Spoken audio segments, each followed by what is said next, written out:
प्रेम कुमार जी, आप मेजा विधानसभा से चुनाव लड़ने जा रहे हैं, तो आपके मन में वो कौन सा विचार आया कि आपने मन बनाया मेजा विधानसभा से चुनाव लड़ने का?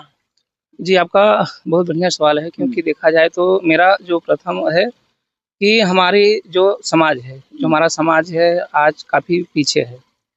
और पीछे की बात करें तो शिक्षा स्तर पे इतना गिरा हुआ है कि वो अभी ऊपर नहीं उठ रहे हैं। कहीं-कहीं देखा जाए तो जब कोई लोग आते हैं उनको बहकाना, बहलाना-फुसलाना एक आम ब बात हो गया। तो मैं सोचा कि एक तो मैं अपने बारे में थोड़ा आपको ब्रीफ़ कर दूँ कि मैं क्या करता हूँ। एक्चुअली मैं एक पत्रकार हूँ हम्म। और पत्रकारिता के दौर पे 2021 में एक बार मैं चुनाव लड़ा था। यही जनता की आगाज़ थी कि आप भैया लड़िए, आप चुनाव लड़ा, तो हम आप लोगन के साथ देबै। तो मेरा उम्मीद जुटाऊँ कहा चलिए ठीक है, बराबर हम चुनाव लड़ते हैं। तो फिर मैं सोचा कई बार बातचीत हुआ कि हम कहा यार मेरा तो लाइन पत्रकारिता तो मैं इसमें क्यों आऊँगा लड़ने के लिए चुनाव।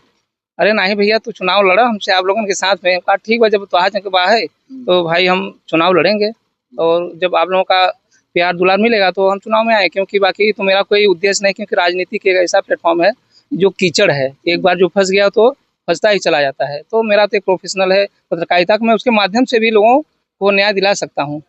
पत्रकारिता छोड़ के आपको राजनीति में जाने का विचार कैसे आ गया?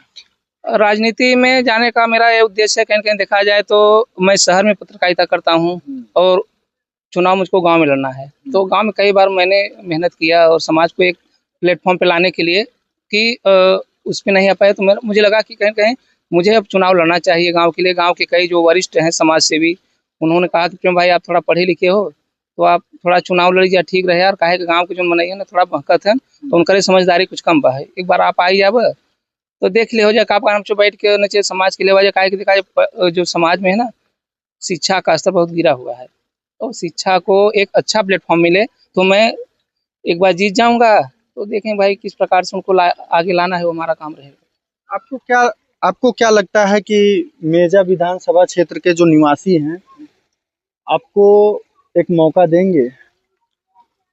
देखो, हालाँकि कई वर्षों से चुनाव हो रहा है, हमारे समाज का अभी इस स्तर पे कोई लड़े चुनाव मगर जीत नहीं पाए। मगर वो लोग बोले कि भैया आप थोड़ा पढ़े लिखे हैं और आप लड़ा। अगली बार मैं 2021 में चुनाव लड़ा था, तो लोग काफ़ी प्यार दुलार दिए थे, वोटिंग भी दिए थे।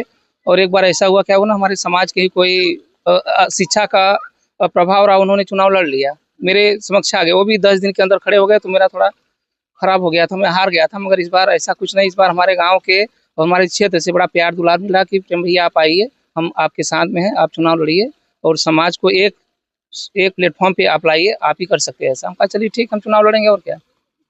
अगर मान लीजिए आप गलती से जीत गए, आपको एक बार मौका मिल गया, तो आप पहला काम अपने विधानसभा क्षेत्र के लिए पहला काम क्या करेंगे?